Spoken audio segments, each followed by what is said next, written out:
कैसे हैं बच्चों? आशा है इसके पहले तक हम जो संस्कृत विषय में संस्कृत गद्य भारती के कवि कुलगुरु कालिदासा का 7वां भाग पढ़ाया था, आपने उसको चरण के साथ वाचन कर लिया होगा और वीडियो के माध्यम से अर्थ को भी पढ़ा होगा।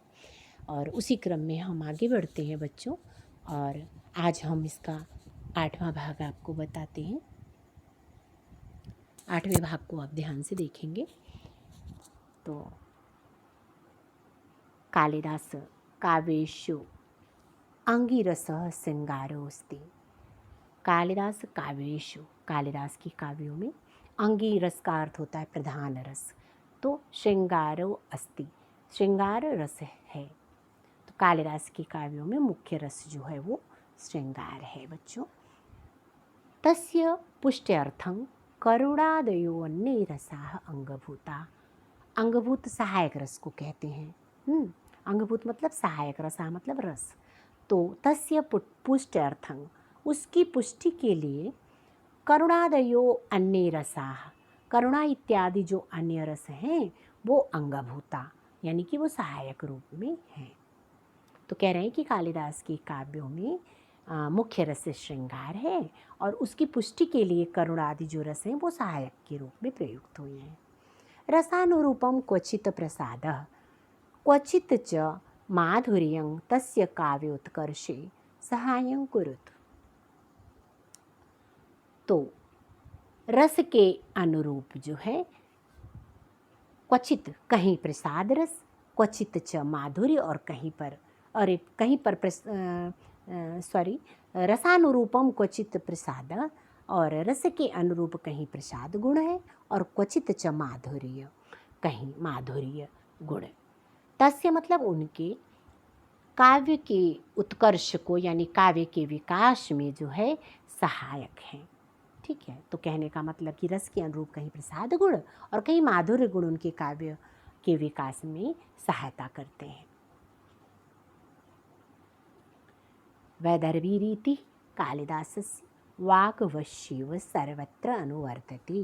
वैदर्भी रीति कालिदास की वाणी में वश हुई सी, तो हम इसको वाग्वश्य अलग करेंगे ना बच्चों, तो इसमें बनेगा वाक धन वश्या धन इव, यानी कि अर्थ होगा वाणी के वश में होने वाले के समान। हाँ, तो क्या कह रहे हैं यहाँ पर कि वैदर्भी रीति जो है वो कालिदास जी की वाणी के वश में हुई सी, सर्वत्र अनुवर्तते यानी सब जगह अनुसरण करती है। अलंकार योजनायां कालिदासो द्वितीयः। अलंकार योजना में जो है कालिदास जी अनुपम है, अद्वितीय है यानी कि अनुपम है। यद्यपि उपमा कालिदासस्य उक्तिः उपमा योजनामेव कालिदासस्य वैशिष्ट्यमाख्याति, तथापि उत्प्रेक्षा अर्थान्तरन्यासादि अलङ्काराणां विनियोगः तेनातीव सहजतया कृतः। यद्यपि उपमा कालिदासस्य उक्तिः, तो अलग करेंगे कालिदासस्य उक्तिः। हाँ, तो यद्यपि उपमा कालिदासस्य कथन जो है, उक्ति जो है वो उपमा योजना में, उपमा की योजना में कालिदासस्य वैशिष्ट्यम आख्याति, कालिदास की विशेषता को बताती है। तथापि फिर भी उत्प्रेक्षा अर्थांतरन्यास आदि अलंकाराणां, तो कह रहे हैं तो भी उत्प्रेक्षा और अर्थांतरन्यास आदि जो अलंकारों का प्रयोग है वो उन्होंने तेन अतीव सहजतया कृता, उन्होंने बड़े ही सहज ढंग से किया है, बड़े ही स्वाभाविक ढंग से उसका प्रयोग किया है। तो कह रहे हैं कि यद्यपि उपमा कालिदासस्य कथन उपमा की योजना में कालिदास की विशेषता को बताता है, तो भी उत्प्रेक्षा अर्थांतरन्यास अन्य अलंकार जो है उनका भी प्रयोग उन्होंने बहुत ही सहजता से किया है। आगे देखेंगे बच्चों, कालिदासस्य नाट्यकृतषु विशेषतः शाकुंतले वस्तुविन्यासः अनुपमः। कालिदासस्य नाट्यकृतेषु, कालिदास जी की नाटक रचनाओं में विशेषकर शाकुंतले यानी अभिज्ञान शाकुंतलम में, हाँ, वस्तु विन्यास, वस्तु विन्यास तो देखेंगे शकुंतला नाटक में कथा वस्तु, वस्तु विन्यास का अर्थ होता है कथा वस्तु अनुपमा। तो कथा वस्तु की योजना अनुपम है, अद्वितीय है। यानी कि कालिदास जी की नाट्य रचना में विशेषकर शकुंतला नाटक में जो कथा वस्तु की योजना है वो अनुपम है बच्चों। चरित्र चित्रणम सर्वथानद वद्यम संवाद शैली संप्रेषणीयास्ति। तो इस नाटक में बच्चों चरित्र चित्रण जो है वो अनवद्यम यानी कि निर्दोष, हाँ, तो चरित्र चित्रण सब प्रकार से निर्दोष है। और जो संवाद शैली है वो जो है प्रेषण गुण से युक्त है, संप्रेषणीयास्ति, तो प्रेषण गुण से युक्त है। सममेव साथ ही भारतीय संस्कृत अनुमतानां धर्मार्थ काम मोक्ष मूलानां मानव मूल्यानां प्रकाशनं कालिदासस्य वैशिष्ट्यम् अस्ति। सममेव साथ ही भारतीय संस्कृति अनुमतानां, तो भारतीय संस्कृति के मतानुसार धर्म अर्थ काम मोक्ष, इसको इसी तरह लिखना है। तो धर्म अर्थ काम मोक्ष मूलानाम, तो कह रहे धर्म अर्थ काम मोक्ष स्वरूप मानव मूल्यानाम, तो मानव के मूल्यों का प्रकाशन कालिदासस्य वैशिष्ट्यम अस्ति, कालिदास की विशेषता है। एक बार फिर से इसको देख लेंगे।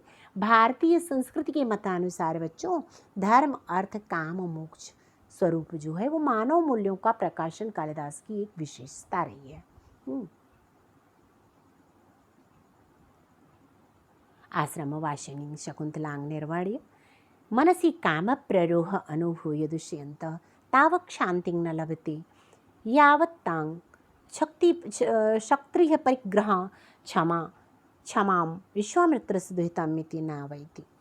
आश्रम वासिनी शकुंतलां निर्वाण्य यानी आश्रम में निवास करने वाली, आश्रम वासिनी आश्रम में निवास करने वाली शकुंतला निर्वाणीय मनसी, तो कह रहे हैं कि शकुंतला को देख करके मनसी काम प्ररोह अनुभूय, तो इसको अलग करेंगे जब बच्चों, तो काम धन प्ररोहम धन अनुभूय होगा और अर्थ इसका होगा काम भाव की उत्पत्ति का अनुभव करके।